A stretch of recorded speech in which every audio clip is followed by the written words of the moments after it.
In the history of Islam, when the name Al-Hajjaj ibn Yusuf is mentioned, one word immediately comes to mind. Blood. A man who launched catapults toward the sacred Kaaba. A ruler whose sword separated thousands of heads from their bodies. A tyrant responsible for the deaths of over 120,000 people in his lifetime. Such was the terror of his rule that when he merely raised his voice, people trembled in fear. But within this ocean of oppression, there stood one man. A great scholar. A master of the Quran. A man whose heart was filled with fear of Allah. Sa'id ibn Jubayr. A man who stood before this ruthless tyrant. With no army. No weapon. Nothing, except Iman. This is the story of the final confrontation between a mighty oppressor and a fearless scholar. A moment so powerful that it shook the palace of Hajjaj itself. A moment that would mark the beginning of his end. What really happened that day? What did Sa'id say that broke the tyrant, until he died in madness? Sit tight. Because today, we step into one of the most intense and terrifying moments in Islamic history. Who was Hajjaj? To understand the weight of this encounter, we must first understand who Hajjaj was. He was not always a tyrant. He began as a simple school teacher in Taif, teaching children the Quran. But ambition and thirst for power changed him. He abandoned the wooden slate and picked up the sword. Within a short time, he rose through the ranks of the Umayyad Caliphate, becoming one of its most feared commanders. Because of his ruthless loyalty and willingness to crush rebellions without mercy, he was appointed governor of Iraq, the most volatile region of that time. He became known as the Sword of the Umayyads. He ruled through fear, through blood, through terror. But even fear has limits. Scholars and righteous people could no longer tolerate his oppression. When a commander named Abd al-Rahman bin al-Ashadh rose in rebellion against Hajjaj, many scholars supported him. Among them was Sa'id ibn Jubayr, one of the greatest students of Abdullah bin Abbas. But the rebellion failed. Hajjaj crushed it completely. And then he began hunting down every scholar who had supported it. Sa'id fled. He escaped to Mecca, seeking refuge near the house of Allah. For 12 years, he lived in hiding, devoted to worship. Until a new governor was appointed. And his search led him straight to Sa'id. He was captured, chained, dragged across lands, until he was brought to Hajjaj's palace in Wazit.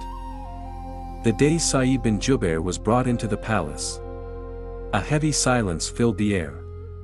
The sound of chains scraping the ground echoed through the grand hall. The palace was filled with luxury, light, and royal beauty. But what happened inside it was pure darkness. A leather mat had already been laid out, used for executions, so blood would not stain the palace floor. A professional executioner stood nearby, sword drawn, shining, waiting.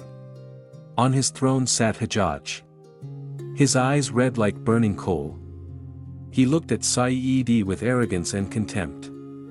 Then he spoke. "What is your name?" Sa'id replied calmly. "My name is Sa'id ibn Jubayr." Hajjaj laughed mockingly. "No. You are Shaykh ibn Qusayr, the miserable son of the broken." Sa'id smiled peacefully and said, "My mother knew better what she named me than you do." The entire court froze. This was no ordinary man. Hajjaj tried to intimidate him. "What do you say about me?" Sa'id replied, "You are a tyrant. And you will stand before Allah. And the blood you spilled will testify against you." Hajjaj exploded in anger. "I will replace your world with blazing fire." Sa'id looked him straight in the eyes.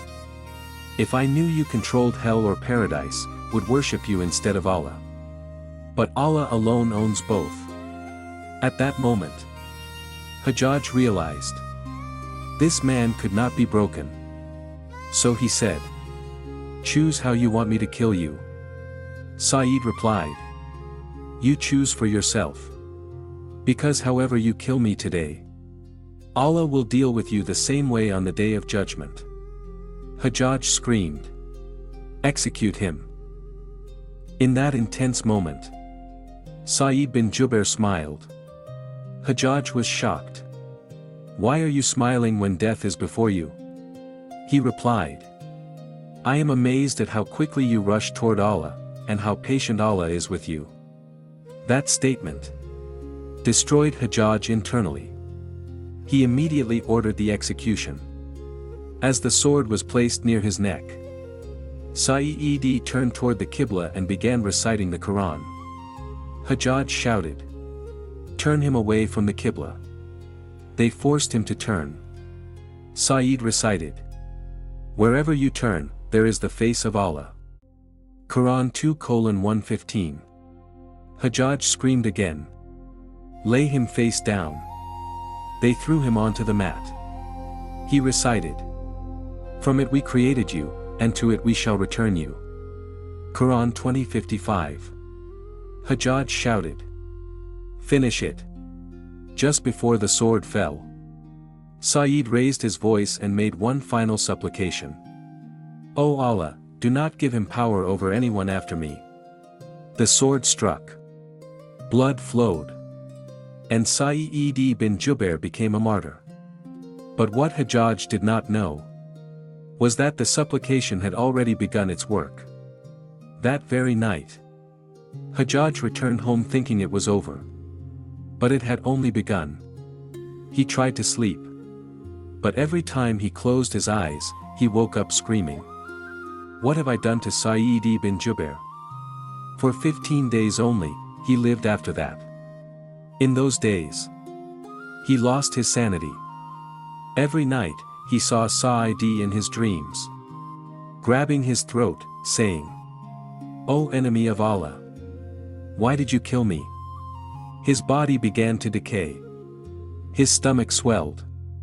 A burning pain consumed him, so intense that even fire felt like nothing compared to it.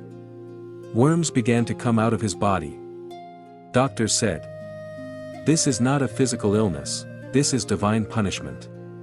Hajjaj cried, "Everyone I killed, I only see once in my dreams, but Sa'id ibn Jubayr, I see him 70 times every night."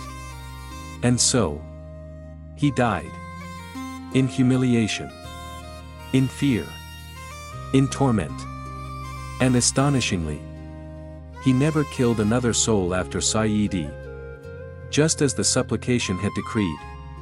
Dear viewers, this is the end of every tyrant. No matter their power, no matter their wealth, no matter their army, one sincere supplication from the oppressed can destroy everything. The blood of a human being is precious before Allah. Never be an oppressor. And never support oppression. Because when the punishment of Allah comes, no one can save you. If this story moved you, make sure you like, subscribe, and share with your family and friends.